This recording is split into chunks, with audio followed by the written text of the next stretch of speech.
Cool. All right.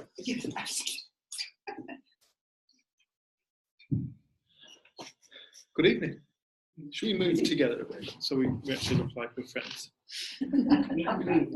No, but did it look like it? Yeah. Yeah. Thanks for coming. Quiet one tonight. Select. Yeah, that's the word. Select. We've got 4 people online as well. Actually, 5 people. Yeah. And Yvonne's joining us shortly. Oh. Is she? I think that there's a few people who said they're coming, so. Tied up in sunshine. Tied up in the sunshine. Yeah, Don't blame them. It's been beautiful. We'll probably look back at this recording one day and be like, I remember that. Brilliant. What crap summer we've had. We'll wish that we were out in. No, thanks for coming. It's yeah, this will be the last one we'll be doing for 3 weeks. Is it 3 weeks? Is it more? 4 weeks. I think it's the next one's on the 9th of May. Yeah, sorry, that's just under a month. We're off back down south. So yeah, this will be the last one for a wee while. So tonight's topic is navigating life. And as you know, each week we point out that we have to try and think of a title so we can put it out on Facebook. And this week's was navigating life, which I think was yours actually. But I think it's quite a nice topic, really. One where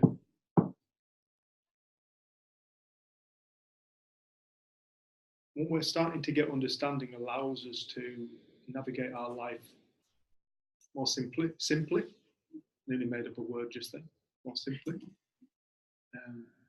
Far more gratitude and understanding and generally, in general, more peace. And it's interesting because I was speaking to a man the other day and he was saying, you know, I still get these feelings of like anger and sadness, and I don't feel this massive oneness at all times. I'm like, no, absolutely, no. You're a human being. You're built to feel all experiences. You're built to feel all feelings, and it can be a real misconception for people who kind of come across this conversation. The idea that there is somewhere to get to with it. That there is this state of being where the sky doesn't look blue and rain doesn't come out of clouds.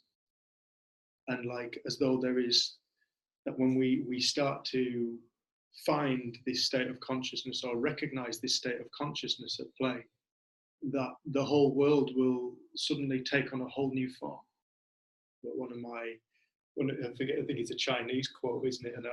And when I say the word enlightenment, I use it very lightly insofar as a man walking up there's this mountain, and in this mountain, at the top of the mountain is enlightenment.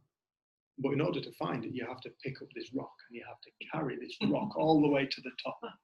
And on the way up, this young man's carrying this big, heavy rock. And he meets a man on the way back down, carrying a rock back down. And he stops and he asks this man, and he says, so what's enlightenment like? And the man stops for a moment and he places his rock down on the ground and he stands up. And then he bends back down and he picks up his rock and he carries on walking back down the hill. And to me, if from my experience of waking up to the nature of this consciousness stuff, it's been very much like that. It's not about staying in a perpetual state of peace, joy, happiness. It's about experiencing life. But I seem to have found myself personally, I have a far deeper gratitude for all experience. A far deeper gratitude for the testing times where life becomes difficult and sometimes looks impossible. But funnily enough, every single one of those impossible looking life experiences has always come out in the wash. So I find myself far more grateful for those now because of the gifts that they bring, the gifts of learning that then help me experience more fulfillment in life and more magic and awe and acceptance and understanding. So this to begin with, just to make this absolutely clear, this is the three principles don't come with an agenda: mind, consciousness, thought. They are neutral. They're neither good nor bad. They are simply the creative force of life. And from these three principles, war is created, genocide is created, thievery, all these things that we don't celebrate in society, but also is all the beautiful things celebrated in society. They too are created from this conscious state that thinks. So everything is a thought manifestation in the world. The problem is it doesn't look like it. So this is why this conversation, we believe, this is why we do this job, is to start to raise awareness of this conversation, to start to raise awareness of the nature of reality. Because as we start to understand the nature of our reality, we can start to navigate our life with far more ease and far more beauty, really. Just far more beauty and more fulfillment. And we love it when we come across people who have been really struggling and they suddenly wake up and think, oh my God, that's what this is. And then they learn from that. They can look back at their own life and see how they got so lost. And it's such a beautiful gift. So yeah, tonight's conversation is around navigating life. I was just thinking as you were speaking, I spoke to someone this week who I've known for about 5 years and I've done one-to-ones with. And she's been to a few retreats that I've run in the south, and she messaged me to say, can I have a one-to-one? And I said, yeah. So we'd booked it in. And normally when she books a one-to-one, it's because something's happened or she's distressed and so I wasn't sure what to expect, but I knew she'd been on holiday and I was thinking, I wonder what's happened. And then she just said, when I was on holiday, I was staying in a really nice hotel and we had maids, and she said her friends kind of just said, oh, don't bother doing that, the maids will come in and they'll do that. And she said she doesn't know what it was in that, and she wasn't judging them. She just said, but she just suddenly started to feel that there's something deeper, there's a deeper message with the principles that she'd missed. And she said, I just wanted to have a conversation with you because I feel like there's something more, or there's something deeper, or there's something else for me to see. And I just said, it was so nice and I just said, wow. I said, you've really shifted since the last time we spoke. Like, you're not coming to me to fix you. You're not coming to me to feel better. I said, because it was never me that would feel better. We just have a conversation. She'd calm down. And I don't know, I think I really started to see how we can start to see the principles as a therapy or a way to feel better. And I know that sometimes people, as soon as they feel bad, they'll watch a video or they'll read a book. But the message is, everything's within you. We're built to feel, and all feelings are okay. We don't have to change them. We don't have to force them. And then I had another conversation this week with someone, and they were talking about how they'd been struggling to sleep and they'd been struggling with anxiety, and how they'd had a terrible day the day before, so they went and laid down. And within 10 minutes, they said they felt better. I said, but then they woke up that day and they felt awful again. And I just saw we've got this impatience and we've got this desire or need to change our feeling, and we want it to be quicker, we want it to be now. And it's something I've been noticing a lot just in terms of the modern world, like how we want everything to be now. We've got no patience, and like with the mobile phones, you can get back to an email immediately. And people expect that. And people do expect it, and starting to see, like, I remember having a conversation with you, Lise, when you just said, wow, in the old days, people used to really like date one another, and they didn't have the telephones, and they'd maybe meet once a week, and kind of it'd take a long time to get to know someone, whereas now it's just like this instant messaging. And I don't know, I saw it almost with this understanding that the people that seem to get stuck is when they're impatient and they want it now, and they want to see more now, and they want more gratitude, and they want more depth and they want more, and they're so dissatisfied with their experience now that they miss life. And it was just such an interesting contrast in the two calls, because the first one, she was saying, you know, she'd been in and out of all different kinds of things, but then she said, you know what, this is the first holiday I've ever been on when I wasn't thinking about my weight or my body or what I look like. I was just on a beach. And she said, that's different. And I said, well, how did you do that? And she goes, I didn't. Because there's some understanding that started to come to me that isn't through reading books, and it's just life's changing. And she said, it's like I'm learning to make different decisions, and I'm kind of moving away from certain friends and towards others, and not having the guilt about it, not thinking she should this or should that. And I just said to her, you're starting to navigate life in a different way. And I think when we orientate ourselves more to what's true and what's constant in life, we start to make different decisions, and we stop worrying about what other people think so much, and we stop trying to please people in the same way. And everything she was saying to me, I just realised she started to just listen to herself and live. And it was just so nice to see. And then the contrast with the other conversation is there was so much insight that this lady was sharing with me, but none of it was enough. None of it was permanent. None of it was feeling great all the time. And she didn't seem to have any gratitude for the things she had seen and the changes that had happened. It was like, no, I don't want to ever feel this feeling. And until this feeling is gone, I'm not happy. And I just started to see that could be a stumbling block for us, because we're all going to have feelings we don't like. And I have my own feelings that I don't like. But just being able to sit with them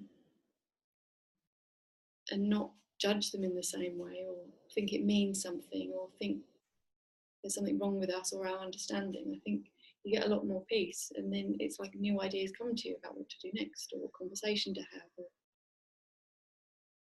I think it's nice when it stops seeming like the three principles is a therapy or a thing that you need. It's something that's innate. It's something that's happening. And it's not just the good stuff. It's simply an explanation, isn't it? It's not anything to do with being anywhere other than exactly where we are right now. There's nowhere to get to with the principles. It's people speak. I've heard people say, "Oh, that's not very in line with the principles." Everything's in line with the principles, because the principles are totality. It's like in our time. I feel so privileged to have to show this to people online. That one there. That one there. That lady saved my life. And I'm eternally thankful to Sue. But it was interesting as a therapist when I went to go and see you, after spending so much time listening to and speaking to other psychiatrists and therapists and counsellors and doctors, and with my struggles. I remember the day that you started to speak to me about this stuff. And I remember you talking about it in you knew I loved the natural world, so you talked to me about the natural world. And I remember bursting into tears on your sofa. And I remember you said, what are you crying for, Dave? And I said, because you are the first person who's talked sense to me. I remember that moment. I remember you being the first person that spoke sense to me, and you cared. And it was from that moment on that I didn't understand it for weeks. I hadn't seen with depth at that point. But I knew you were talking sense. And I knew that what you were talking was useful. And it's interesting because I remember the day you rung me up and said, look, I thought you'd have this by now, and you gave me a kick at my ass, which I thoroughly needed. You know, I probably can you do it every now and then? Just give us a kick at the ass every now and again. So, but I remember that day, and it was then that I started to listen to Sid, and everything that you said and everything that Sid said in that morning just hit me like a ton of bricks. And it wasn't an insight I would have ever gone looking for. This is another thing we often come up against, is people think that they have an idea what they're looking for when they come to this. I know what I'm looking for. I know when I'll see it. I'll know when I'll see it. I love to ask people the question, what are you actually looking for? And they're like, well, it's this thing, it's this feeling, it's this connection. They're like, what does that look like? And you see how much the ego takes control of this situation, and we listen through the ego. We're listening for something that really kind of, it confirms what we know. We listen for confirmation of what we know, and we're not listening. We're just listening for confirmation of what we know. We're not listening. So I remember the day that I'd listened to you for a long time, but there's a massive difference between listening and hearing. You hear words. You can hear words till the cows come home, but words are not it. The words are a guide to something that is fundamental to existence. That's what this conversation is around. It's around something that's fundamental to existence. It's the, hey, oh man, come and take a seat. How are you doing? Yeah, good. Right, come take a seat. We're just explaining how this conversation, Guy, it's not a therapy or a counselling. It's pointing to something fundamental about life. And when people start to recognise this within themselves, our title for tonight is called Navigating Life. But as people start to wake up to this within themselves, they realise they're free, and they always have been. And it was very much like that. This is Sue, who many people know, but this is Sue who introduced me to the 3 principles of understanding. And it was that freedom that suddenly came through. And it was when in my experience from it, it was the most simple thing in the world. And it was this recognition that reality is an expression of consciousness in all moments. Our consciousness, my consciousness. That's what this reality is. That's the world that we see. That's the life that we live, is this consciousness state creating experiential reality.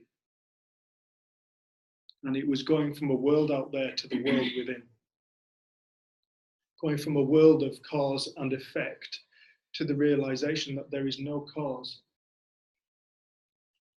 no effect created by outside cause. The only cause and effect that take place is that our consciousness state changes. It's an ever-changing, ever-evolving thing. It just changes continuously, and as it changes, so does our experience of life. And this is a totality thing. There is no outside of consciousness. And it was in that moment that all that years of suffering, all that, the grudges that I carried, and all the pain and sorrow and the suicidal wantings, not that I ever considered. I remember saying to you that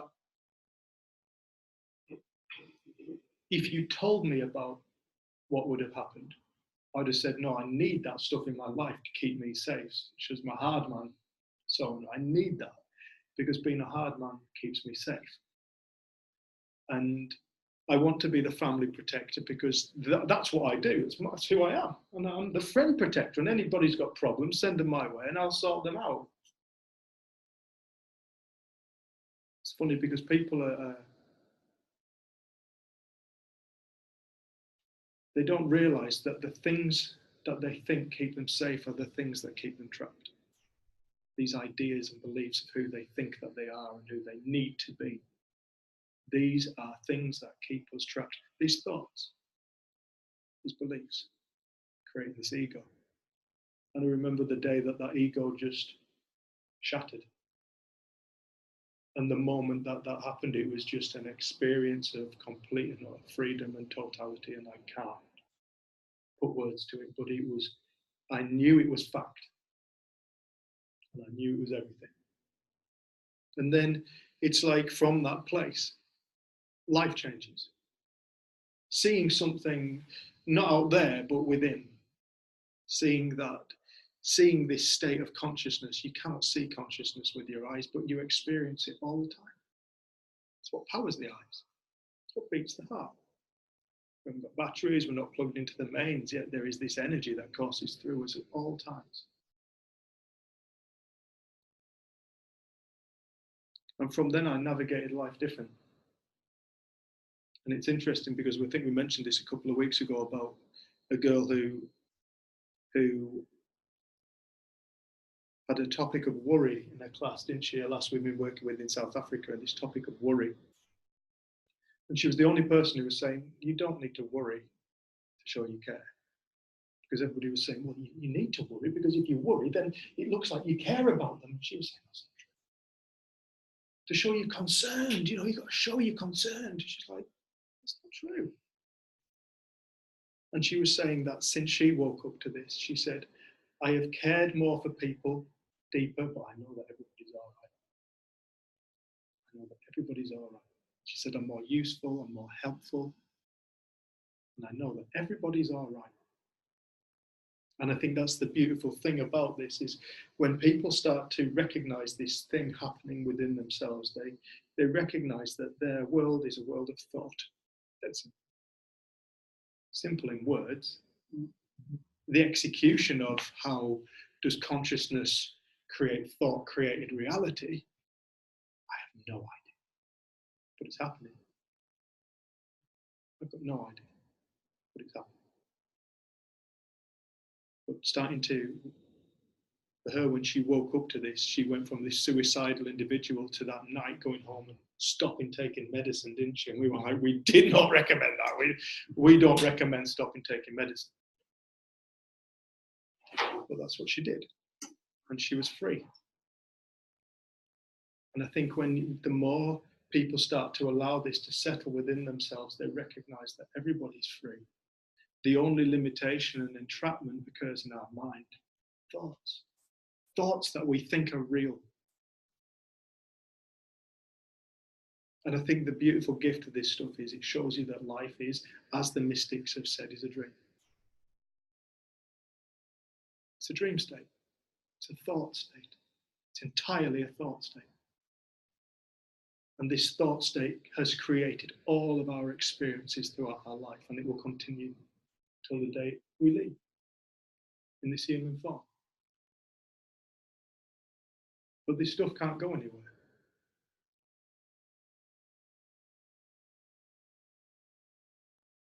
Just thinking when you were speaking, I'm reading a book at the moment about a lady who had been in the self-development field for years and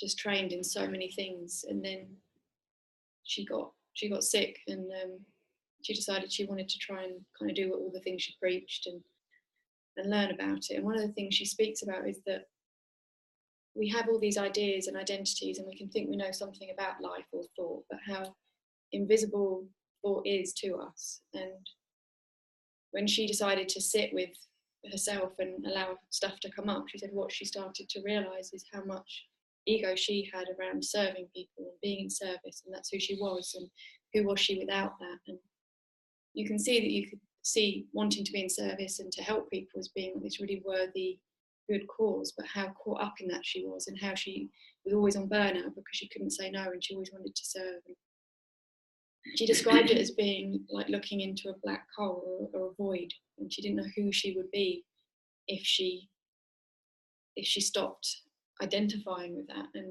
she said it was like sitting on the edge of this void, and she speaks about just letting go, and she said she knew she wouldn't be the same person anymore if she allowed that to kind of fall away. And I think there's so much of our personalities that don't serve us or help us, like you're saying, the hard man, that we're afraid to let go of it because we don't know who we are without that, because that's who we think we are. Although we're just implode, isn't it? And it's scary thought.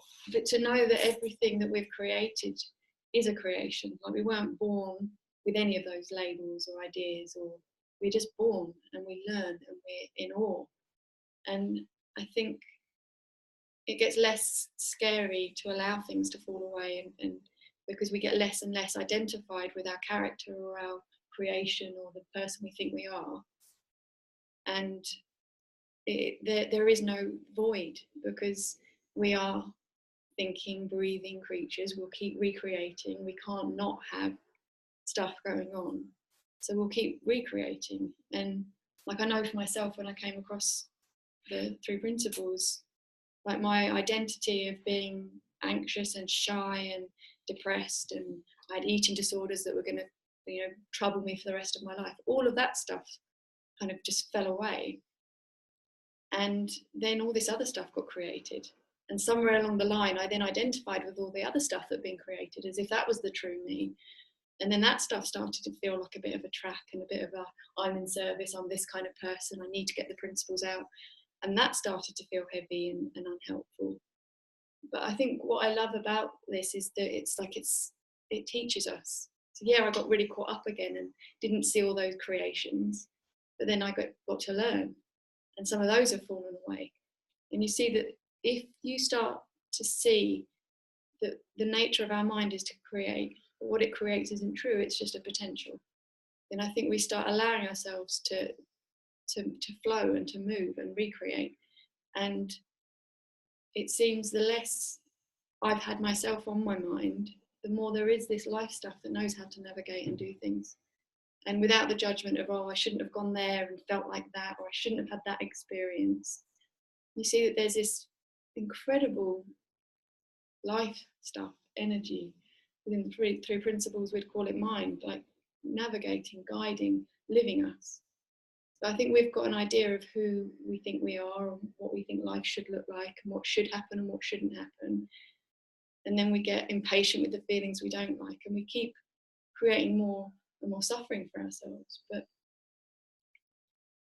I feel like my life gets easier and easier and easier, even when there's been times that are tough, because I think you judge it less and you recognise it in other people more. So you can see people, like when I spoke to the lady this week who was really struggling with anxiety, it's not that my heart didn't go out to her, but I also knew she was all right. And the more I spoke to her and delved in, like seeing how much common sense she had there and how she was starting to listen to herself for the first time. And then she just said, I almost feel like this has been like a wake up, like wake up. And it feels that we look at life as if it should be a certain way, and then get disappointed when it isn't how we think it should be. But I think we've got this kind of whole self-development field and psychology, psychiatry. It's all about ourselves, but we don't realise it's about our creation. It's not who we really are. And I feel like it is just all this stuff starts falling away, and who we really are just knows how to live. And all this other stuff makes less and less sense. Like I thought I was, the shy, quiet sister. That's who I was. And I remember my sister saying, she was very loud and very dramatic. And she just said, when I started to find my voice, she started getting jealous. She's like, no, you can't have that as well. That's who I am. You can't have those things and be the good one and the favourite one and then still find your voice. And like people around me started finding it quite hard that I wasn't the person that they thought I was. So their story about me had to start to change. And I think that's, with this, it can be hard for family members to see us change. Like, I think your dad had the same experience as my dad did. My dad thought I joined a cult. It's like, change doesn't happen that fast. He'd been in the self-development field for years, and he'd sent me to, hypnotherapists, reflexology, homeopathy, normal therapists, psychologists, and change took time, and it was going to be something that I had to work with my whole life. But for him to see me go and learn about something over 3 days that he didn't fully trust, and then be a different person and not fit into the box of who he thought I should be, it really scared and unsettled him. And then after about 9 months, he got involved, and he now shares this with children and in schools. But you can see that we not only create our own character of who we are, we then create other people's characters, and then we hold them to it. And I think this allows us to keep recognizing that just because we've created a character for someone doesn't mean we can't then recreate it, regardless of what they're like. We can only know them through our own creations. We can't know them, but we can know that that same life stuff that's working through us is the same life stuff that's working through them. And that's where you see the sameness. And I was just speaking to Lady Leanne on here briefly before we started, and it's because of Leanne that we got to go and work with the refugee centre in South Africa, because she just said, I want to see this in in a workplace or in a charity. And we said, look, there's nothing happening in South Africa. If you want to see it, you have to make it happen. And within 3 days, she'd managed to get this charity to agree for us to go and give a 3-day training. And we often speak about this because we learned so much through that. We both questioned, is this conversation really relevant in a place where people have come from war zones, have lost limbs, have lost families, seen horrific things, they're struggling to get refugee status, can't work, they're kind of in limbo. And we kind of got there, and it's almost like, after hearing the story, maybe we do just need to try and do some fundraising and get these people money and get them connected to services. But then on the second day, one of the, I think it's a 19-year-old boy, just said, because you're white, we thought you were coming here with money. He said, but what you're teaching us is more important than any of that. And that was one of the first things I realised when we were in South Africa and you were so affected by the divide and the inequality and the poverty. I just really saw it. It's not a money thing, because money has been thrown at South Africa. It's a consciousness thing. And actually that is something that I feel this work does, is it allows people to see more clearly, or with more awareness, or with higher consciousness, or however you want to describe it. And then some of the stuff now that's happening in that centre, and the main guy who started it is potentially going to be coming to the conference in London, and he might then, I'm connected with some friends who are going to do some work in the Congo, and his desire has been to get this understanding to the Congo where he's from. And he said, this is what it needs. Like, if we want peace in the Congo, we want peace in South Africa, it needs understanding. And this understanding, you stop seeing difference in the same way. You stop feeling separate. You can't help but start feeling more loving and compassionate, because it's what's there when everything else falls away. And I think we forget that, and it becomes something we try and do. But you can't do compassion. It's something that just arises in us with understanding for people. And I think, again, we forget that. We try and do it. It seems like a good idea. Try and do gratitude. All of them. Try and do forgiveness. Because we know it's good. We know. Should put some lights on. It's quite nice, actually. Are you happy with that? No, we're going.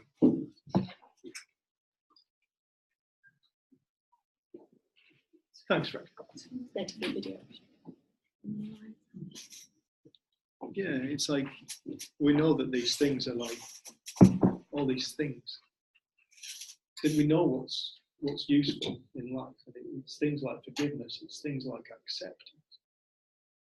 You know, it's things like being grateful, because we know that when we're feeling grateful, we know it's beautiful. When we're just like, when we're grateful, it's like everything's great. Great, there you go. Great, full of greatness. And it's like we know that. And I love it when you talk about your mum, and she used to write you great gratitude lists. No, play the glad game. Play the glad game. I can't say that. Glad game. Play the glad game. It's like, but you can say the words, but unless you're feeling it, then it's nothing. They're just empty, hollow words. They're just noises. I think the greatest gift anybody can ever find is themselves. And people, again, right, we go search for ourselves, and we go looking for it. And what do? We go searching through the ego.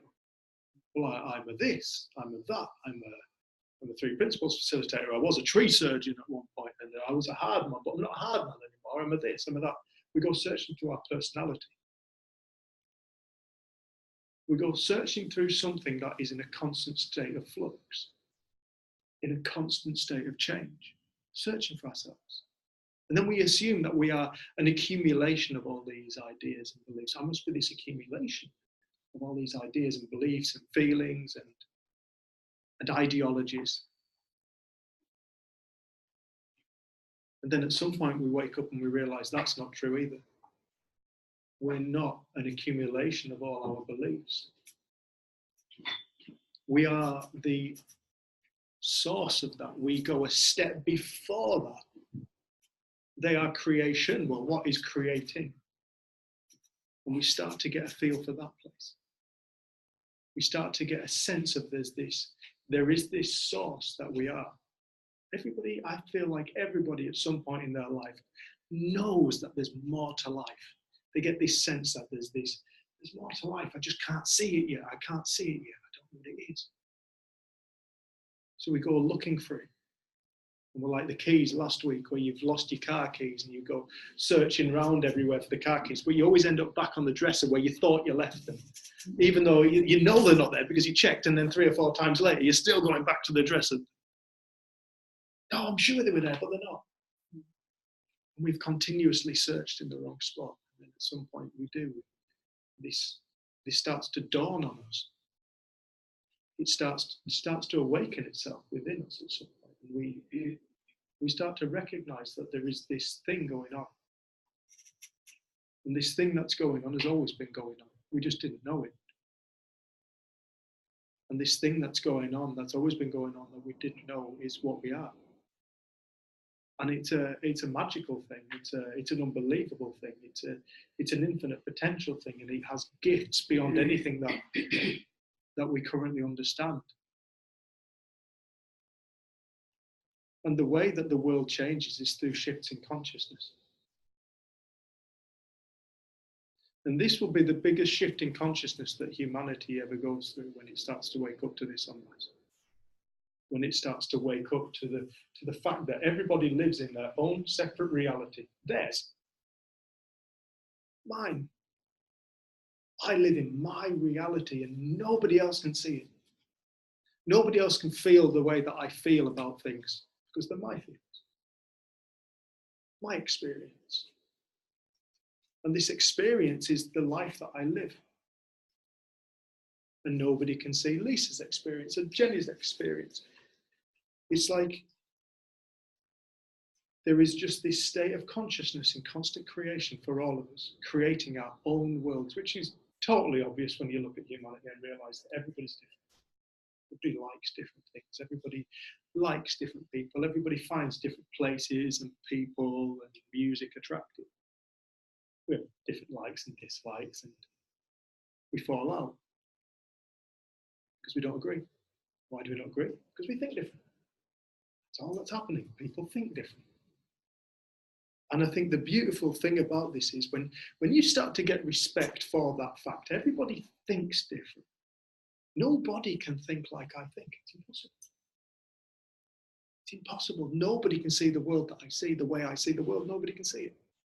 But it can be very easy for me to think that I'm right. When I catch myself in that state of mind where I think that my reality is a true reality and the way that I see the world is right, it's absolute fact, it's true, I turn into a dickhead. I turn into an argumentative dickhead with an awful lot to say about people in the world. And then at some point I calm down and I remember that it's not true. At some point I recognize that my reality is not a fact. It's a fact that I experience a reality, but the reality that I experience is not true. It's a potential within an infinite amount of potentials, and this is why other people can look at the same thing and have a totally different experience of it. Because the experience is not in the world, it's within our consciousness. Consciousness creates it. And it appears different by a thought, the way that we think about things. The moment we have new thought about a situation, it appears different, like impossible, suddenly looks possible. Oh, I could do that. Oh, why did I not think of that earlier? Because you didn't. Because you just didn't. And I feel like the more we start to find acceptance for this is how the mind works. You shine the light of consciousness on something, you will get information about it. It's an amazing thing. We met a man in Scotland. You've met him, Lise. He's called, what's he called? The Standing Stones. Standing Stones. Ken Holy. I know you did. Yeah. Did you want him to study you? It's interesting. I forget his name now, but he was a beautiful man. And what had happened to him was he'd gone to this place in Galloway called Cairn Holy, and we just so happened to stumble across this place. It's a burial chamber, and it's fantastic. And there was this man there, this really eccentric American fellow, Joseph. And Joseph just so happened to be there taking down measurements and measuring the shadows. And he was like almost like the professor off Back to the Future, wasn't he? He's like properly alive with this place. And he's like, "What do you see? Tell me what you see." And we're like, I don't know. What do you mean? What do you see? What do you experience? So stand here and look at it. What do you experience? It's really beautiful. He said, "What do you see? Tell me what you notice." And then he said, "If you watch, you learn."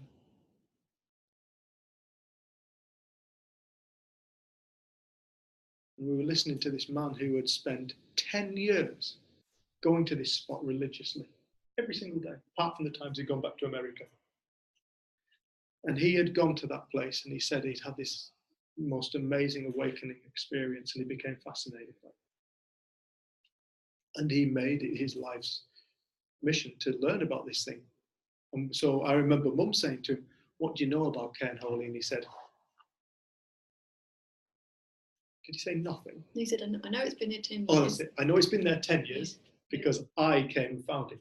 I saw it 10 years ago. And I know that it was around in the time of the Second World War because I've seen a photograph." He said, "Anything other than that, I'll tell you." He said, "But I'll tell you what I think I've learned." And I love the way he held his ideas so lightly. He held his beliefs about this place so lightly. He wasn't like, "This is how this works," like scientists can quite often do. Sciences, they drive me mad sometimes when they're so adamant that this is how life works. And you're like, "No, it's best guess. Come on, drop that. It was even though he'd had all the pencils in place. And then a child came along, or it might be one of the dogs, and kicked it over and says, "No worries, I'll take that measurement again this time next year." We just It was lovely. But he was saying it was taken in, what was it, 6 years to realise that there was far more in the distance. That's right. And there was two cairns in the distance. But he then noticed it took him 6 years to find it. Yeah. And then once you saw it, you thought, really? It's silly. That's it. And until it came into his awareness, it wasn't part of his reality. So you see how shine the light of consciousness at something and you will start to receive information. It's one of the things that I remember. There was a girl in the back of the car who was struggling to see beyond eating disorders, wasn't it? And I passed her a pen or something. I just said, "Hold on to that," and she held it. I was like, "Tell me what you see." She had a pen. Carry on. So it's got a black lid. It's got Stapler written down it. It's made out of plastic. Do you like it? It's all right. And I passed her another thing. Was it sunglasses or something? Sunglasses case. And it's just stuff I was driving home. I was like, "What have I got here?" I won't pass her the dirty Apple car. So passing her all this stuff. And like, "What do you see in the glasses case?" "Well, it's neoprene. It's got Rip Curl written on it. It's got a hard bit inside it." All right, pass to something else. Do you see how the mind works? You focus your attention on something and thought gets delivered to you about it. And this is what people do with their problems. They shine the light of attention on their problems continuously and expect it to come up with something different. And that's not telling people to do anything. I don't want people to assume that what we're saying here is, "Oh, don't shine the light of consciousness on the subject." No, certainly not. What we would like people to do is to recognize that as their mind brings them new thought, their experience of whatever they're looking at changes. This is how it works. Because reality isn't out there, it's within. And it's not a thing created by the physical body.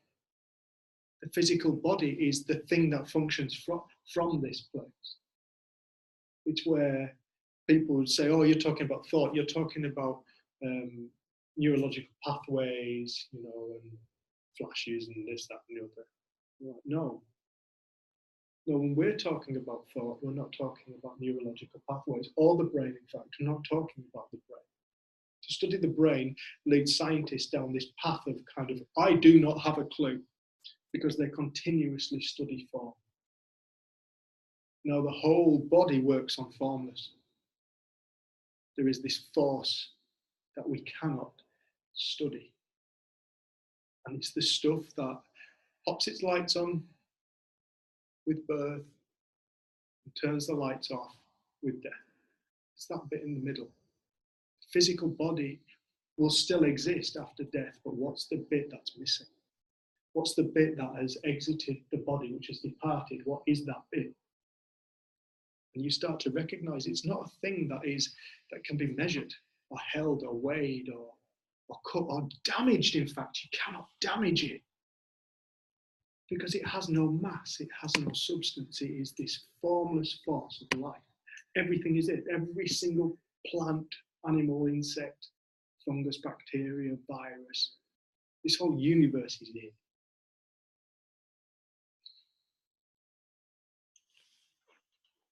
And for so long we studied the forms. But what this conversation is about is rather than looking at the form, because people then go, oh, thought, oh, you mean this thought and that thought. I have this thought, I have this kind of thinking and that kind of thinking. Like, yeah, so what? They're thoughts. They are no more tangible than the next thought. They're no more real than the next thought. It's all the same stuff. Thought is the power of creation. It's always the same stuff. Whether I'm having a thought of doing something absolutely horrific to somebody, or whether I'm having the thought of, that's a beautiful flower. It's the same stuff, just manifest in a different way. And this stuff has no limit to manifestation. We are proving that. Just look at what we have around us, you know, like 20 years ago, maybe that wasn't even considered.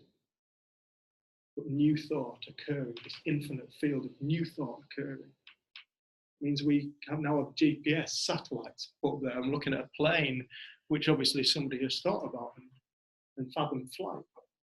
There's new thoughts, there's new inventions coming that we still haven't even dreamt up yet, but they're there. They're there now. This infinite potential exists now.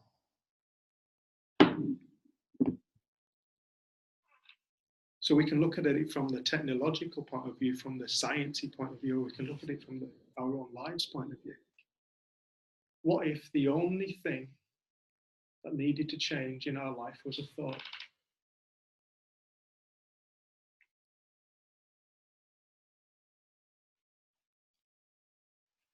That's a game changer. That's a real game changer. The only thing that needs to change in our life is thought. And even that doesn't need to change because everybody's all right exactly where they are. I don't feel it. You cannot break spirit. You cannot break our spirit. It cannot be broken.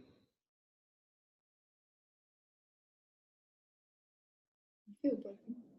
It can feel broken. It certainly can feel broken. It can feel really broken. And that is an experience of life. It's an experience. The same as joy is an experience and gratitude is an experience, so is broken. It's all created from thought. And so when we speak to people, we find so many people are so dissatisfied with where they are.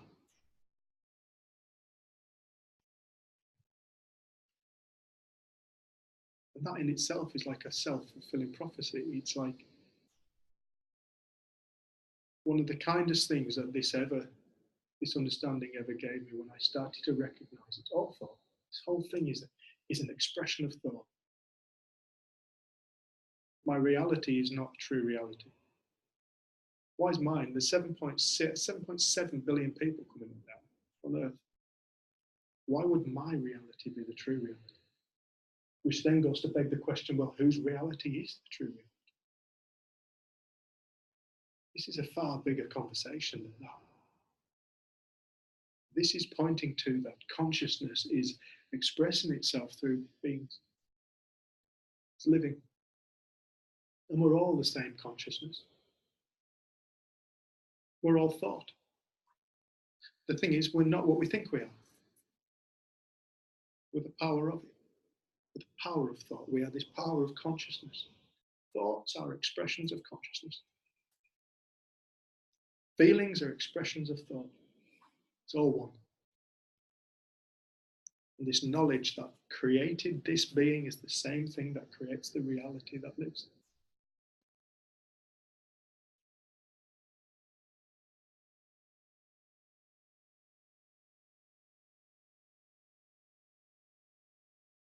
It's so simple, it's ridiculous. It is so simple, it's stupid. And I remember Ed coming and saying, ringing me up going, Dave, you told me it was simple, and I had an idea what you meant by that. He said, but you can't say how simple it is because it's too simple to say. I'm like, yeah. It's like anything in life, it's so obvious once you've seen it. So obvious once you recognize, oh, of course I felt like shit for these last few days. What have I been thinking about all this time? That's how it works. This is how it works. This is how my reality always works. When I think about something, it comes with a corresponding feeling. Dead simple. That simple. And it will look real. It will look as though it's a fact. When I was in Chamonix about 3 years ago and was with my best friend Rach, and I just spoke with my husband and was feeling totally spun out, didn't know where on earth I was in life. I remember sitting at the table in this little studio in it was actually in Argentina, but two of them shared this little tiny space. I remember sitting there with Florencia, a girl from Argentina, and she just looked at me and she just said, you know, Lise, you're all right. She said, you can only ever be exactly where you are in life anyway. And something in those words, you can only ever be exactly where you are in life, made me see life so momentarily. Like, yeah, right now this is what was going on. But then maybe we might go out that night, something else will be going on, and something else will be going on. It's been a constant change of motion. But when something feels like it's going to stick around forever, it just doesn't. And there was just something in what she said. Because you can only ever be exactly where you are in life. Just like, it's so true. It's so alright. Even though it was feeling shit, I knew I was alright. Constantly changing. It's a beautiful thing. Look. And now I look back on it, I'm so grateful for it, the whole thing. Because it's so much richness in all of it.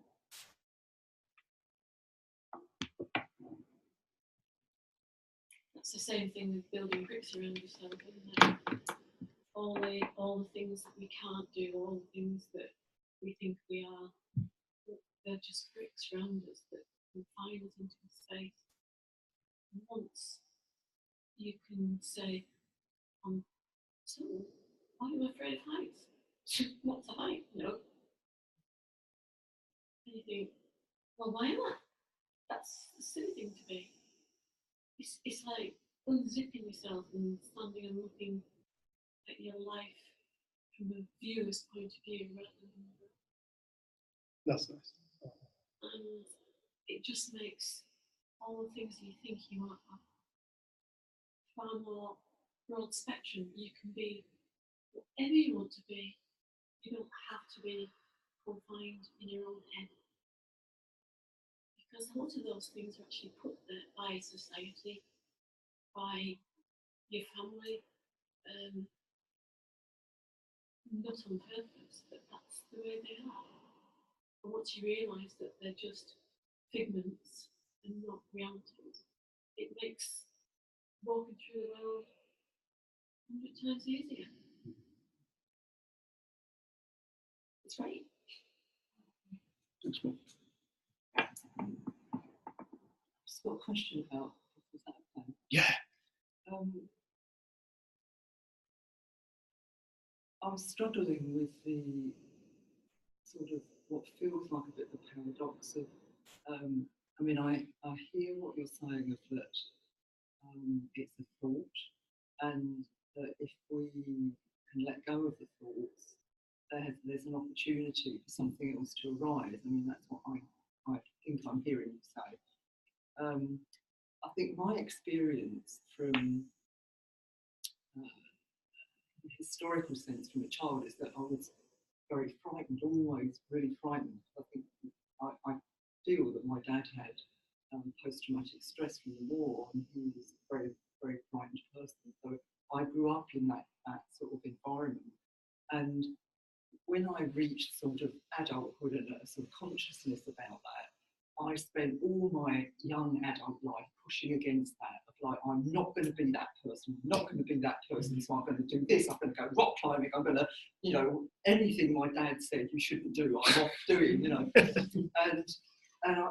That took me to, you know, my 30s, 40s, and what I find now is that when I get into a situation where I can get stressed, like my husband's been quite ill, seriously ill, over the past sort of probably 7 or 8 years. And although at the time when things have happened, I've coped with it, like probably a month or so later, my body has just gone to bits. So it's almost like the stress of it, I wasn't aware of being stressed at the time, I'm dealing with it, but my body's just gone, you know, so like I get ill or, you know, something like that, something. And I suppose I've come to sort of my own understanding of what that might be is that my body can't cope with the stress of it. So I suppose I've been looking for things to allow myself to deal with stress, you know, deal with the stress of it, or to try and calm my body down, kind of thing. So I guess my question really is, in terms of the 3 principles, what's going on there? I mean, I know you're saying it's not neural pathways, but I mean, I suppose my conversation is all the stuff that I've kept going for years and years and years still running subconsciously, even though I'm consciously not aware of it, it feels like that's running my physiology. So I'm just wondering how that fits into you know, what you're saying here. Good question. And there's quite a lot to answer actually from your questions. There's quite a few points. Do you want to say anything? But the first point, you'll never hear Jenny or I say it's just a thought, or that we need to drop thought. We're not telling people what to do with thought. When we talk about thought, when we talk about thought, we're talking about the power of thought. And this power of thought is the source of all thought. Every single thought that is dreamt of, the power of thought. Recognize this fact that we are all born with this power of thought to create fear, anxiety, stress, painful memories about the war. The thing is, it creates things that don't look like thought.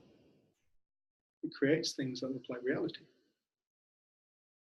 So, for example, your father is obviously not at war, but he will experience the pain and fear as though he was. The war doesn't exist. What is the war now? Well, it's a thought. It's a thought in the moment. What is that feeling that is created? That anxiety, that pain? Well, it's created by a thought. It's created as a reflection of what is going on in the mind. Every single feeling is a reflection of what's going on in the mind. And I would like to ask you a question, if you don't mind. When you talk about stress, what are you talking about when you talk about stress? I don't mean a situation. I mean, what is stress to you?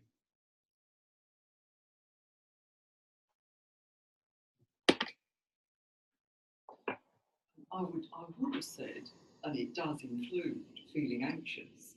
I think what I'm investigating for myself is, at the time when these crises happened with my husband, I did feel anxious, but I wasn't aware of going into a lot of worry about it. In fact, I sort of coped in a quite stoical sort of way. I think what I'm sort of concerned about in a way is why my body goes into this physiological reaction afterwards, and what is going on with that when I'm not aware of, the crisis is gone and I'm not aware of thinking about everything. I mean, maybe I did start worrying, I don't know, I wasn't aware of that.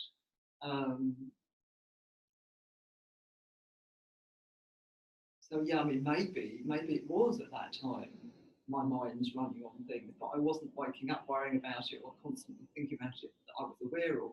I mean, that's why I'm wondering if it's like a subconscious thing. But so I guess I'm sort of thinking, well, where does the consciousness and the thinking, how does that relate to subconscious things that we hold, and maybe subconscious things that we hold in the body? Because I know I've been to therapists where they've done some energy work and suddenly a thought has come up from where, I mean, their theory is that the body can hold it and it contains a trauma, and when something happens later on, it releases. So I can see that sort of, the thought then comes up, and maybe hopefully then you might be able to release it. But so what happens to those subconscious thoughts or beliefs or traumas or whatever that we have in the body? At what point does that fit into the consciousness and thought reality? That, I mean, I really hear what you're saying, and it makes an awful lot of sense to me what you're saying. I'm just trying to fit things in, and I can feel my mind going, what about this? What about that? So that's what we'll do. We will do that. We'll try and make sense of this. And it's a logic. There is a logic to this. For the first time in hello, love. We're just about to have a break in a second. For the first time in a long time now, we've got a logic to psychology. Psychology has always been based around theories. But for the first time, we've got something where, something that we can rely upon. And, when people think of thought, when we're talking about thought, they go, oh, thoughts, words, unaudible noises. We still hear it. Images. No, we're talking about consciousness. Thought and consciousness are the same thing, two different words. This awareness of life creates reality. So every single one of our beliefs that we uphold, whether we are conscious of holding these beliefs or not, the subconscious is thought. It's thought we are not aware of. Just to say that it just came to my mind then when my father-in-law died. We were in New Zealand and we had to do a huge amount of changing of things to get home. And then when we got home, neither my ex-husband or his brother were very good at paperwork and things, so I'm the one that sorted out stuff for probate and everything. So for about 2 weeks, I felt like I was just completely present and got everything done that needed to be done and was there and everything was organised, and then we had the funeral and then I crashed. And I think what occurred to me is I didn't need to know what was going on. Like we can all make a lot of meaning out of it, but it's almost like you did a lot in that time, and you were very productive, and then you were exhausted. And then I had a really bad cold. I was in bed for a few days. I had shivers, all kinds of things. And then I recovered and I moved forward. But I think it's very easy to want to kind of find meaning or reason, and there is subconscious stuff going on all the time. But I think to know that it's always going to be, we're living in a thought created reality, whether we see it or not. And the more that we see that, I think we hold all of it lighter. So even the stuff that's invisible, we're recognizing we're experiencing that. And I don't think it means as much. We don't have to have as much meaning. And there's a logic and a wisdom to our bodies. And, you know, sometimes we're exhausted and we get illnesses and we see them as bad and wrong. And we take all kinds of medications to try and make them go quicker. But sometimes our bodies just need some rest. And they often know the only way we listen is if we get an illness and then we rest. So it's just knowing that there's an intelligence to the system, there's an intelligence to life. But we all say an illness is wrong. And I can imagine in that time you had to put a lot of thought on attention on what was needed and necessary for him, and probably less attention on what was needed for you, and probably less rest and all of those things. But I think we're very quick to want to make up more about it. And there could be stuff going on, but to know actually also there's an intelligence at play in all of that. And it's just that we don't think it looks right. I didn't feel stressed, so why am I ill now? And all of those kind of things. And you see that we kind of make up all these ideas and how it should be, that it could just simply be your body was exhausted and you're ill. And we also separate thought and feeling. And when we do that, when we separate thought and feeling, or when we separate thought and experience, we're talking in a dualistic term there, as though feelings are coming from something different to thought. So it's like, what is stress? What is a feeling state? So what is stress actually at its core? Well, it's thoughts. It's the power of thought creating an experience. And we label it. And the label of this feeling state of stress, it has been turned into an illness. It has been taken and it has been packaged and it has been sold as an illness. And now we have more beliefs around this feeling state. So we're going to feel those beliefs as well around stress. Oh, stress, oh my God, it's a terrible thing. It's interesting. There was a study done in America, and this was totally separate to the three principles, but they studied stress, people who experience stress. And the people who really suffered with it were the people who thought that it was wrong. But there were people who loved stress, especially at work. They're like, well, if I'm stressed, I get so much done. They didn't see stress as a problem. They embraced stress. And then they were saying, but the people who don't embrace stress, they're the people who are dying of heart attacks. Yeah, thought has a physiological effect. It controls the body. Consciousness controls the body. So what their conclusion was, and this is their conclusion, the difference between people who live with stress and thrive, and the difference between people who suffer with stress and die, is a thought. A thought of this is either right or wrong, good or bad. Their perception of it. And that had such a according to their study, it has such a dramatic, that one thought, such a dramatic difference on their physiology. And I mean, I often speak about the fact I was diagnosed with chemical imbalances in my brain when I really used to get angry and depressed. And I was told that that's the root cause of my suffering. So I took medication because they said they could stop that, and they did. I didn't feel. I went to Lisa's wedding here, and my own sister, and I had no emotion. I just sat there in emotions. But it was only when I woke up to this that I recognized, no, those chemicals were absolutely perfect. No doctor had turned around to me and gone, Dave, right, look, you are flooded with adrenaline and cortisol. You are drenched in it. What the fuck have you been thinking about lately, Dave? What's been going on in your head? Not one doctor asked me that. Because they see the chemical as producing the thoughts. Again, we look to the brain to produce the thoughts. We don't realize, no, the thoughts control the brain. Thought controls physiology. If I think angry thoughts, my heart rate starts to pound. I can think about things in the future and I can experience it now. My physiology will react. I can dream at nighttime. It's a total thought created consciousness experience. We know that's what a dream is. We know it.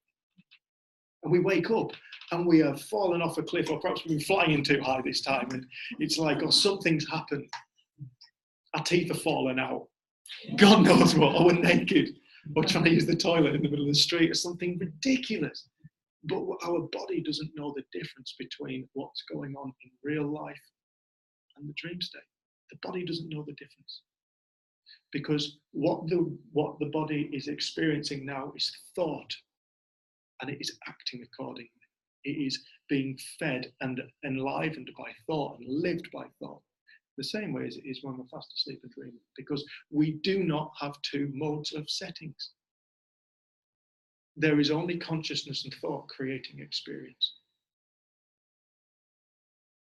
So our physiology will totally respond to what we think. It's the way it works. It's the way we go from A to B.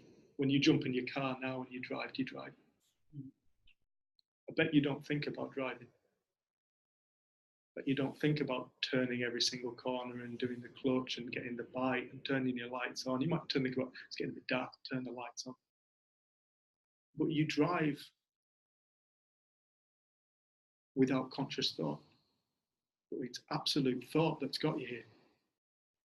So much thought we do not see at play. The power of thought is far bigger than the thoughts. This is just these are just the conscious expressions that we're aware of. But so much is going on. If it wasn't for thought, our hearts would stop. When we're talking about thought, we're talking about consciousness, an infinitely intelligent being. Not a being in this literal sense of a physical being, but the being living life stuff of all life. And this stuff creates life. It navigates life. It's what we are. The problem is we identify with our thinking, our thoughts, our beliefs, our ideas, like Mum was saying, other people's ideas. And we take that on board and I want to be more like that, so we try and be like this, or perhaps I should be more like this. We don't realise that all that's searching around in the dark for something that doesn't actually, it's nonsense. Because we never were that.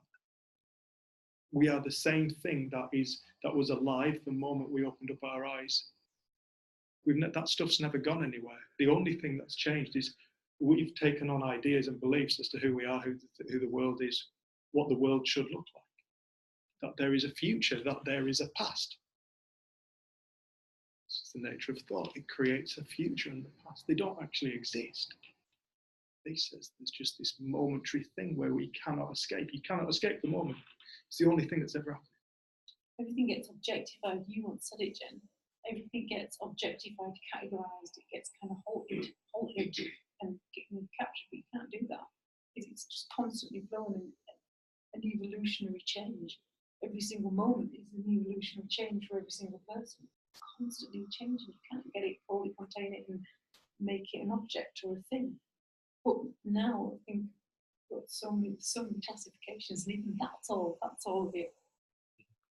So it's like the principles fit into this because the principles, the root, the ground zero of the top, they are the ground zero of life.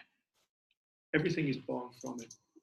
All experience, all feelings, all beliefs, all thoughts, they're all born from this ground zero. This is why it's a beautiful thing to start to learn, to start to consider. Just to start to consider that this could possibly be true. Yeah.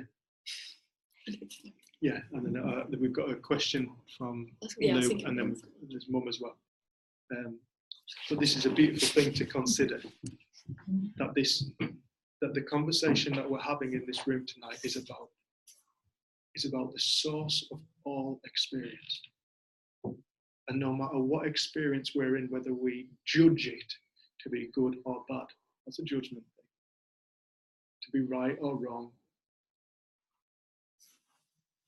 it is always going to be born of the same place. It's always going to be born from this consciousness state, and it is what's going on right now. Is we are living in this consciousness state, and whatever we're thinking about this experience right now is how it appears true and real to us. And it's the only thing that's ever happened, and it will feel real depending on how we think about it.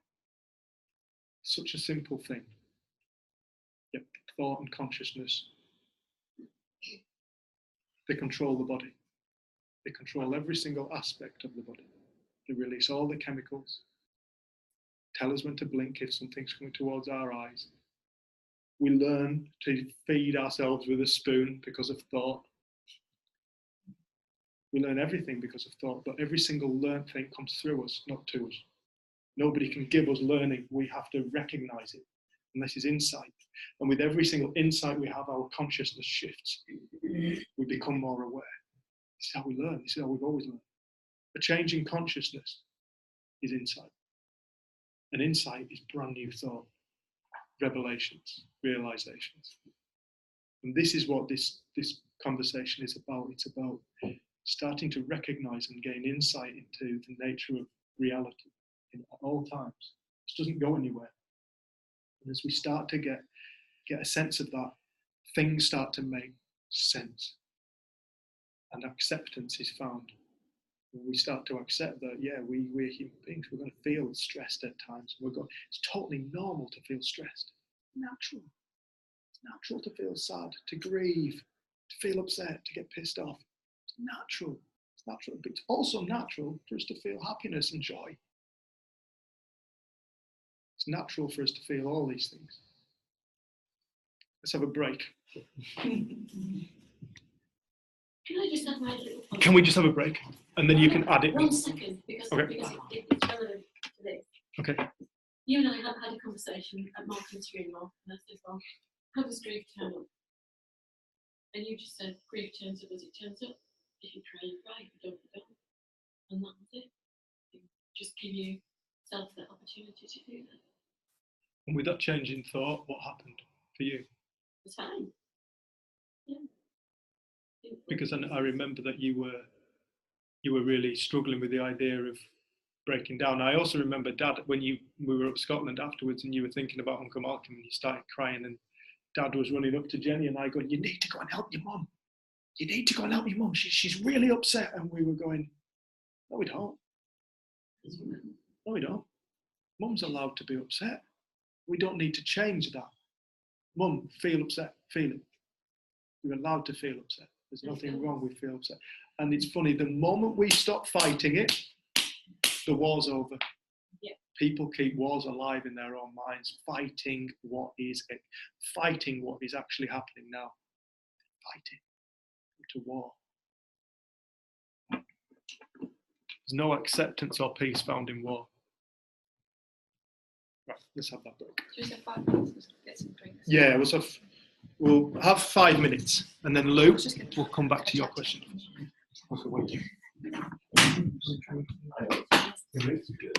Okay. Probably should have done that before we started recording again. Right. Yeah. Sorry, fingers Anderson.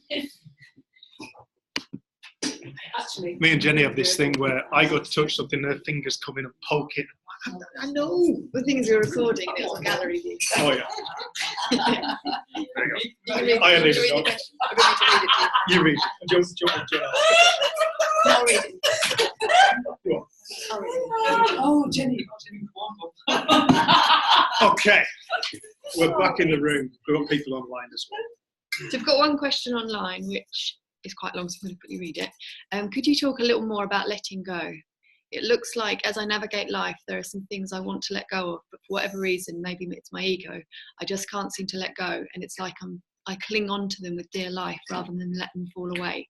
Even when I know what I'm clinging on to is hot coal that's stopping me from experiencing more peace and ease. So anyone else in the room that can relate to that? No, I can't. Or anyone online? Oh, we're going to have a diagram. I'm going to do a diagram. And it's a diagram that, Louise, you've seen before. But we're going to chuck it up there anyway.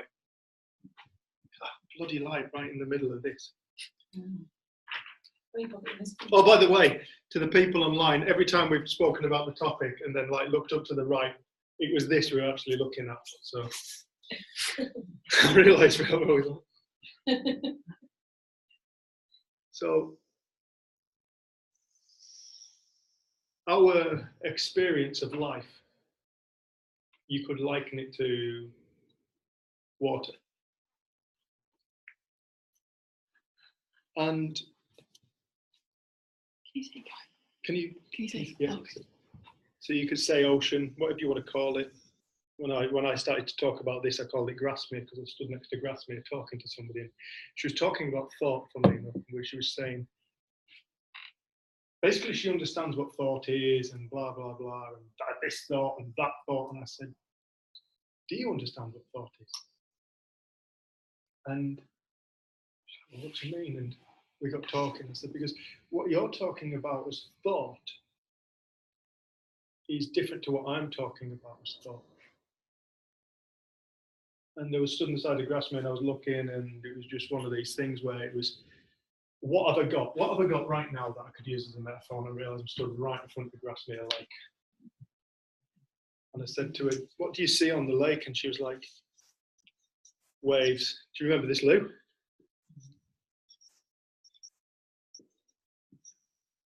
See waves. Yeah. You see waves.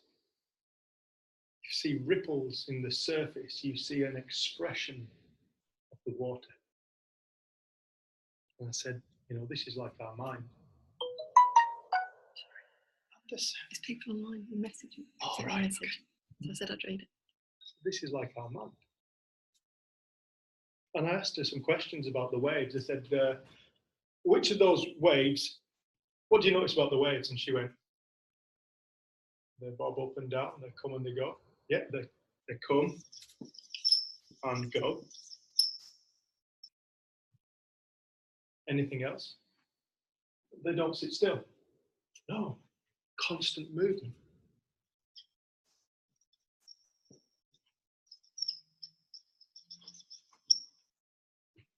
Constantly moving. And I said to her, if you look at this lake today, do you think it's ever looked the same ever? She was like, yeah. I said, the wave pattern that exists in this very moment, all over the lake, do you think it's ever looked like this very moment? No. It can't have done. No, it can't. It's a unique expression in every single moment. But it doesn't look like it. It looks like Grassmere. And I said to her, when you're talking about thoughts, I said, you're talking about the waves. When you're talking about thought, you're talking about the waves. And I asked her a question. I said, is any one of those waves any more real than the next wave? She said, no. She said, some of them look bigger than others. I said, yeah, they do. Some of them look bigger than others. I said, but any more real than the others? And then the next, and she said, no. They're all as real as each other.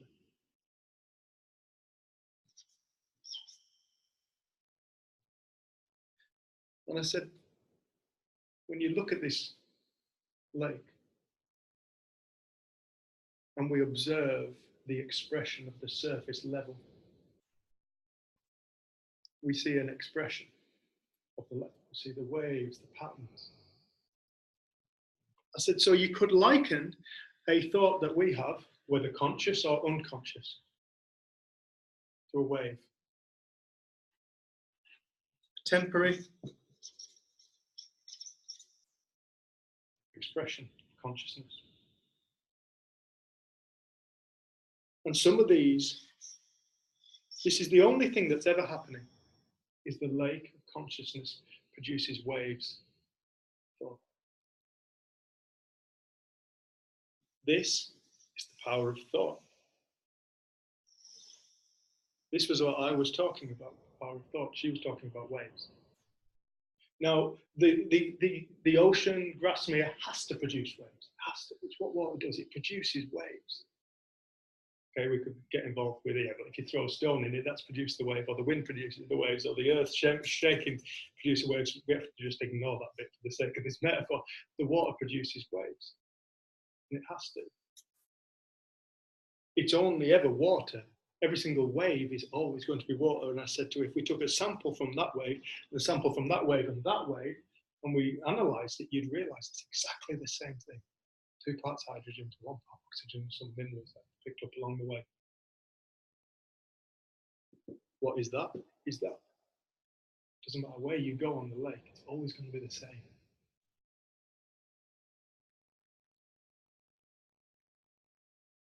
The thing is about the ocean as well, and I've mentioned this a few times, but speaking to a lad called Chris, who was a deep sea diver, and I said, you're one of the few people I can actually ask this question to and get a genuine, legitimate answer. I said, when you're out in the North Sea and you're on the rigs and you get lowered down to go right down to the bottom of the North Sea, I said, what's it like?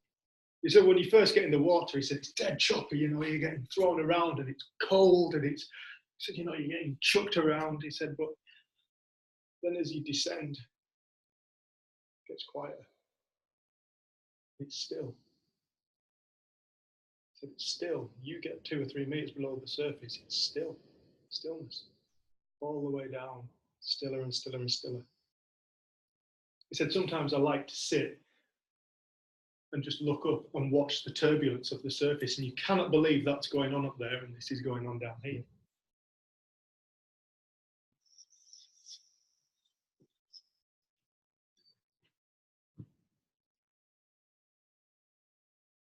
It's not that the ocean has to stop producing waves. It can't. It can't stop producing waves. It's what the ocean does.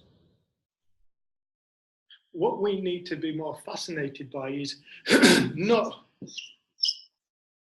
what the waves look like, but in order for us to start finding depth, we have to recognize it's there. The world that we see is the surface level of consciousness. It's a surface level expression of consciousness, and it's our reality. It's how our reality appears to us. But the thing is, along this way, we have these waves, these expressions of consciousness, these thoughts, these beliefs. Future, past, right, wrong, good, bad, me, illness, questions. All this stuff goes on as an expression of this consciousness. And we identify with some of these. We think that some of these waves are real. We think some of these waves are more real than the next wave. As though this wave here has got more tangible substance to it than this wave here. This wave might appear bigger. But once it's dipped back into the ocean and disappeared again, it's done exactly the same thing as that. You realise it's all water. Now, where does acceptance? Lou speaks about acceptance in a question. What else does she say? Letting go. Navigating. The first thing about letting go is stop trying to let go.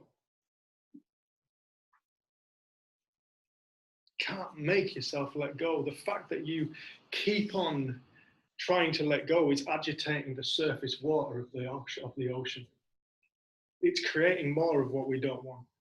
It's totally normal. It's totally natural. It's like holding up the pen and going, what do you see? The mind's going to bring us more information about it. First rule about letting go of something is stop trying to let go of it. Acceptance is found when we start to recognize life for what it is. You will find acceptance not just in this situation, but all of the situations. And if you don't find acceptance in it, you will find acceptance for the fact that you haven't found acceptance.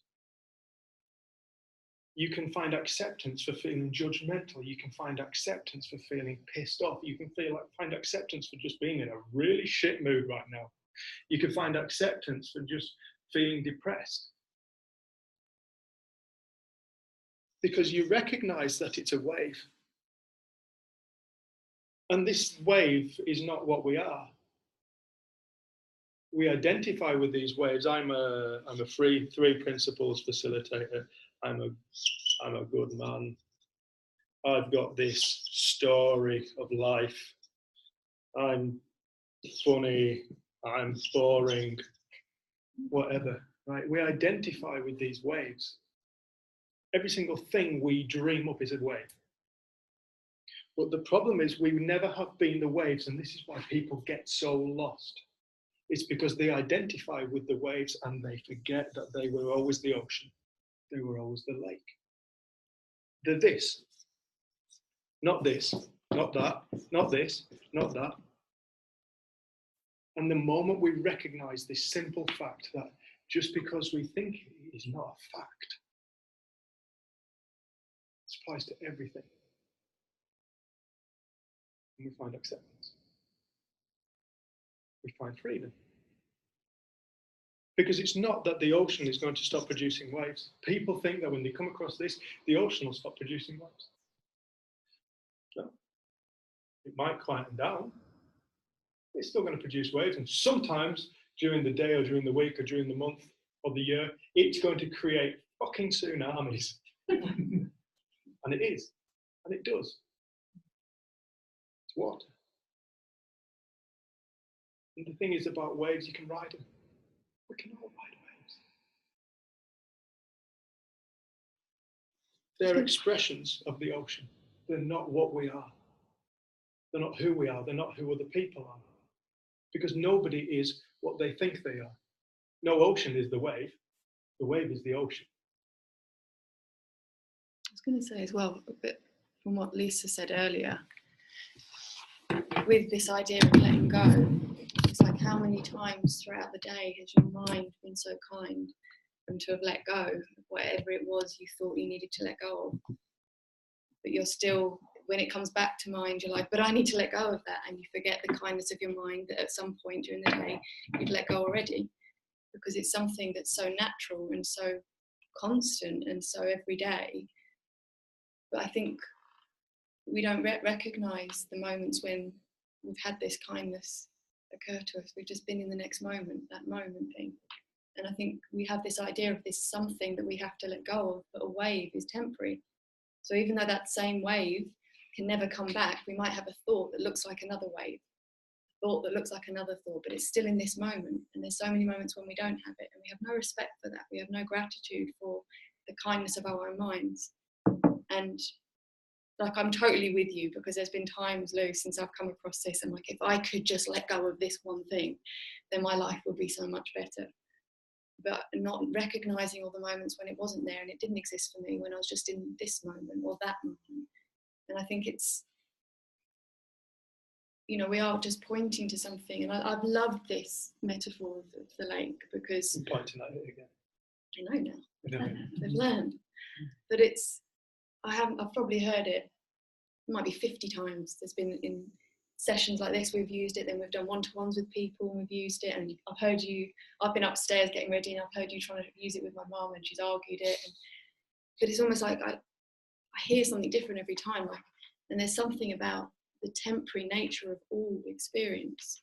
We objectify ourselves as a something or a personality, or we make that a thing, our personality, or something about ourselves that we want to let go of, but we don't recognize that they don't exist when we're not thinking them.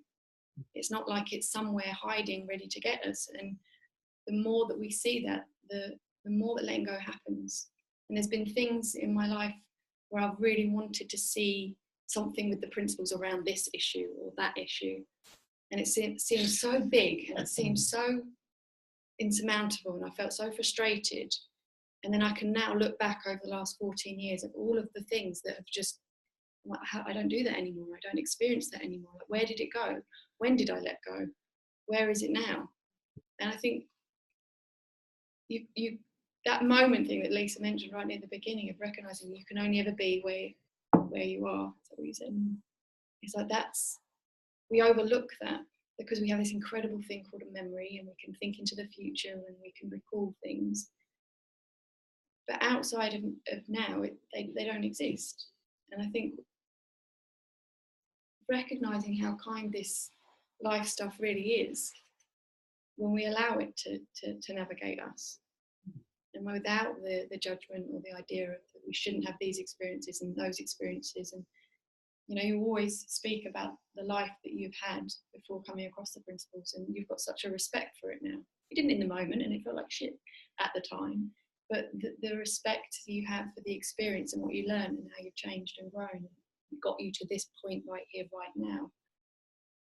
And I think this is something that I never get tired of hearing, and I think this is something you added only a few weeks ago, is when you started to recognize You know, when you get below the surface level of all that noise and all those ideas, the depth, the stillness, and it's like there's no end, or there'll be at some point in that depth you can't even see the surface anymore. And I think we'll all get to, the potential is there for us to experience that. And there'll be times when you're so lost in the choppiness and in the waves that you can't even imagine that that stillness exists. But I feel like for me, to know within the principles before I had this metaphor that I was all right, no matter whatever that storm was, there's a part of us that can't be touched or broken. Like you can't damage the ocean, you can't break the ocean, you can't smash it, you can't hurt it. And just remembering and knowing that. It seems those times where it is turbulent and continues to shoot off. You're okay, Tom? Take care, speak to you soon, you too. Thanks for coming. Thank you, nice to see you all. Take care. Take care driving home.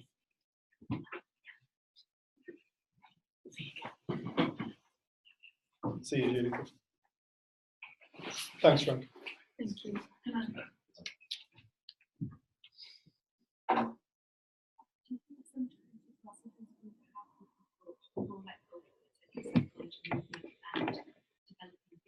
This idea, it's almost like there's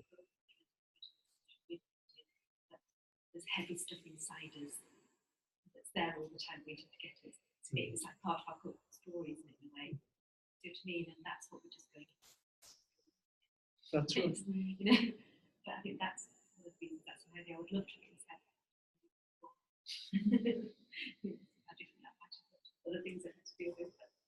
There's an amazing tribe in Papua New Guinea, and they don't have days, they don't have birthdays, they just Yeah. And the guy that Bruce Parry in the film Tawai, that tribe that he that he lived with, when they knew the fruit was ready, when the birds sang. When the birds sang, the fruit was ready because the birds were happy because their bellies were fed. It was like a total certainty. But they didn't go, oh. Bruce asked him, what time of year do the birds fly? And he goes, when the bird flies. Yeah, but what time of year? When the bird flies. And these the people, fruit's they had never been introduced to time like we know it. And it was just, this film's called Tawai. It's one of the most Tawai. It is one of the most eye-opening, amazing films I've ever seen. It's fantastic, isn't it? Just what you're talking about. Interesting. I read a book years ago. I read time, but I say on the book and it was wonderful. I read it and my kids were quite much time, and I remember because it was all about how to put some time, that kind of time, and my kids still have a laugh at me because my mum, what time when we were little, and Mum, what time it is? And you go, it's the time of the daffodils. My mum. You know, it's exactly that. In North American Indian culture, they used to have like, they'd say, oh, the year when the volcano was to go, the year when the something disastrous happened. Yeah. It's not that's when you realise that I was like, we don't think. I think time goes at different rates as well all the time. You see times in the mind. It's not it's like the reason I think why psychology has done what it's done over time is because it hasn't grown in either acceptance or awareness of present moment. So I mean, one of the things Sydney Banks used to talk about an awful lot, and things that happened to me was I was taken back in time to try and figure out where I went wrong. Let's go back. As though searching 30, what happened to be 30 years previous, they were going, oh, that's the reason why you are now. That's interesting. Let's explore that. I remember seeing my granddad dead, and I'd forgotten all about this. My mind was so kind, it got rid of it. 3 years old, ran into grandma and granddad's house, and he was dead in the bed. And then I relived this entire experience. This mind stuff is fantastic. I relived it. I was there, and I smelt the house. I could see the light coming through. It was totally. I was present in that moment. Obviously, I wasn't. I was sat on a psychologist couch. But the mind, it taught me one thing about this. That did that lesson. It was how beautiful this mind is. It's a phenomenal thing. We do not respect it for what it is. And then he went, great. I remember coming back and going, I've just seen my granddad. And he went, brilliant. Okay, well, we'll talk about that more next week. I felt like shit. I was like, I walked out of there crying my eyes out. Brilliant. We're making progress. It was only when I came across you, Sue, and listening to Sid, and it was like, stop looking back there for why you feel like you do now. You feel like you do now because you're thinking like you're thinking. What is the past? Well, it's a thought. It's a thought. It's a wave. That's what the past is. It's a memory. What's a memory? It's a thought. What's the future? Well, it's a thought. It doesn't exist. It only exists as an expression of our consciousness in any given moment. It's a perception. It's an idea. We can never know it. We can never know the future. Yesterday, I was going to move the cat. She said that she can't stay. But it's interesting how it pops up an hour or two later, realising A, I thought the moment, I think it's not okay, they shouldn't do this. Until you learn, until you're like, all right, that goes then. And then the other thing that you catch yourself doing it, catch yourself, it's like, that means this and this and this, and you develop. All of it is just. Yeah. And today I've gone back into seeing it, and today I've gone back into the embrace that. And I'm very aware that on the one hand, that sadness is to do with projected future, and envisioning that play out the story, because it can't ever be the thing, because I thought now, just can't. I try to forget that.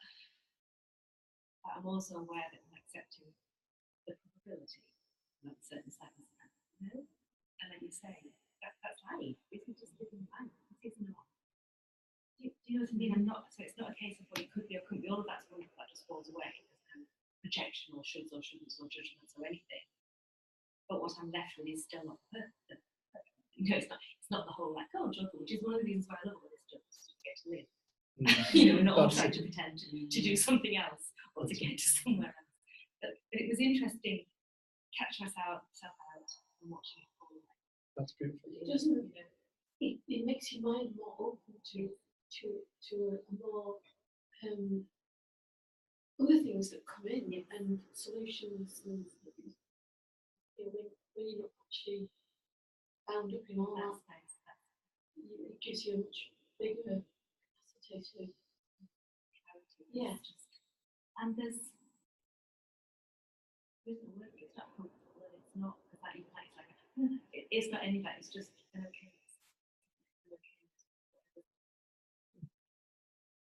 Because it will all be what it's going to be because it's being quick. Yeah, exactly. It just gets good.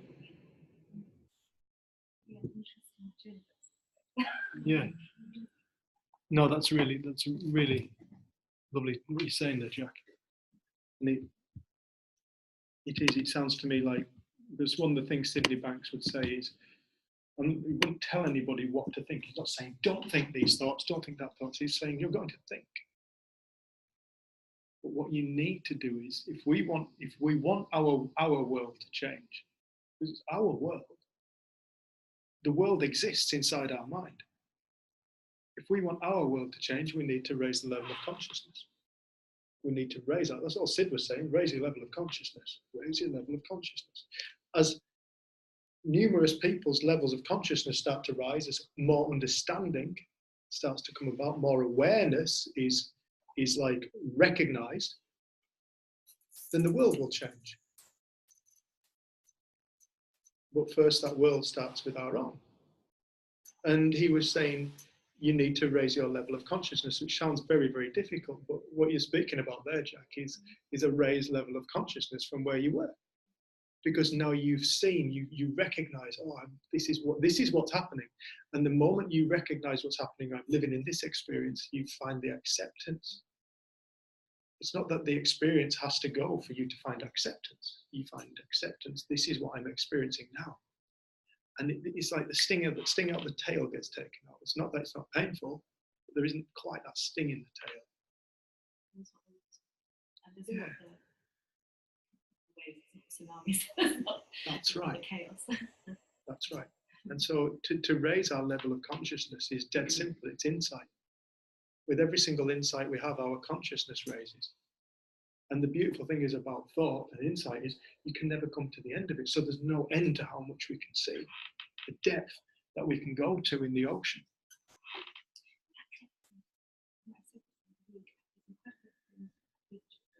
Experience, it's just like I've always located the form,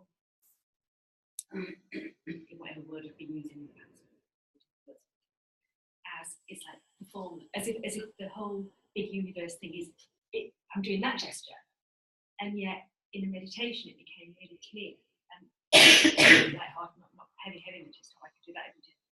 I live with that, trying to live with that, but it was just the sense that in there is the link to the all. It was that way, not that way. Totally. Feeling. It was literally like, I didn't realise I was doing the locating thing. We don't realise where we locate our ideas. Conceptualize. Whether they're outsiders or insiders. Or just that really. It was just an incredible experience to think that that is it. That is the everything that's linked. It's everything else as well. But it's that way. It was the opposite direction. 180 degrees. 180 degrees. I often say to people, if you want to look for the answer, don't look out there. It's 180 degrees from there. You've got to look within. It's like when Gordell said, you know, the guy who worked the refugee in South Africa who said he trained to be a Catholic priest and couldn't do that because he became disabled, and then he kind of feared this God and angry with this God, and he said he went from a God out there to a God in here. And he said it really beautifully. He said, somehow I am that God. And he knew he wasn't doing it in an arrogant way. You could just see that he'd suddenly gone from a God that's separate from him to recognising where that, whatever we want to call it, exists. And it is within him. It's like a different word, and we'll all have our own word. But it's just a noise to just describe something that is a recognition that I think we can all have. Lou, does that by any chance, has any of that answered your question? Or not necessarily answered it, but have you kind of come to any peace with any of that, love? Maybe not even come to peace with it. Has anything kind of resonated with you? We can't see you, actually. We haven't got it on. Are you still there? Have you gone? No, she's there, but we've got it on. Have we offended you?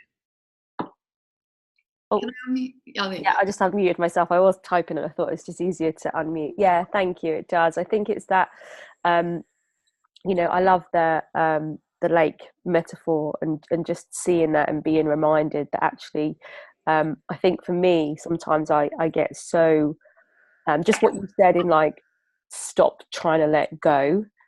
And the acceptance. And I noticed that when it's like, right, how do I let go? How do I let go? I need to let go of this. Exactly like you said, creates more thinking of, I need to let go of this, and adds to the illusion that there's a thing out there that I need to let go of that's causing me problems. And I think it's just that reminder of actually, when you stop trying to let go and just allow whatever is there to be there without trying to fight it, that is when the water, you know, I go deeper and see the waves on top, and it's like, oh, actually, there's nothing I need to let go of. It's that thing again of like, there's nothing to do. Yeah, so that was really helpful. I think the biggest thing was that, just the pointing again to, it's not a thing out there that you need to get rid of or let go of. Stop trying to do that and acceptance. That letting go and acceptance, I think, is a key thing for me at the moment. So yeah, thank you. That really helps.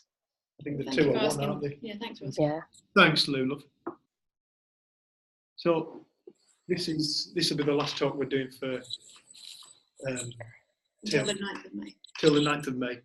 What we do with these talks, if anybody wants to see them again, mute you, love. Oh, you done it well done. What we do with these talks is we put them on our website, which is freedomthinking.co.uk.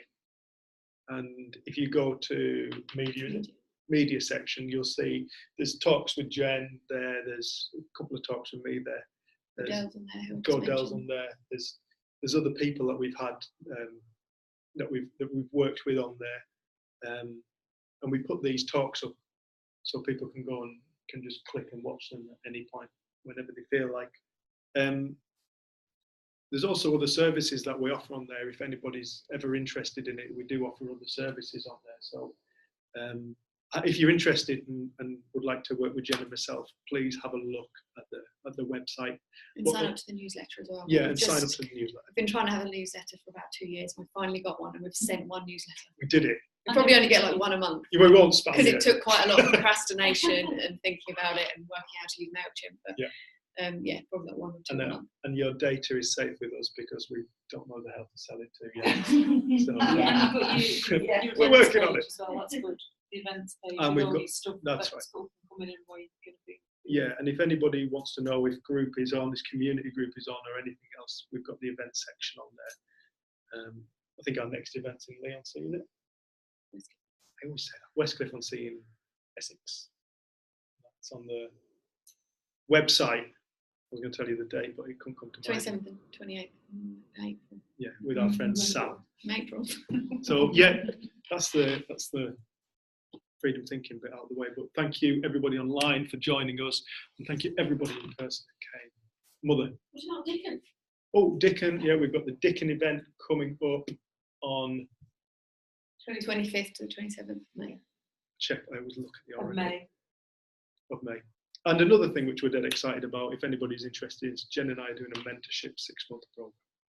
So I mean, all that information is on there. Just please have a look. Thank you. Thank you. Thank you. Thank you. I realise it's so quiet because it's Easter. I was wondering why is Castle Street so quiet? Yeah, but it's Easter holidays. Right, thanks everybody. Take care. Love to everybody. We'll just unmute everybody so you're going to shout goodbye. Bye. Thank you. Bye. Thank you. Hey, that's better. Oh, Hey, see you, Helena, love. bye. Sorry, I'm trying to work out how to leave. See you, Susan. Bye. See you, Louise. Thank you. Bye. Take care. Bye. It's the bottom one, Helena. To the top. Not least. Do you want me to end the meeting for you? Take care, love. Nice to see you. Thanks for joining. Thanks for joining us. No, I don't think it is.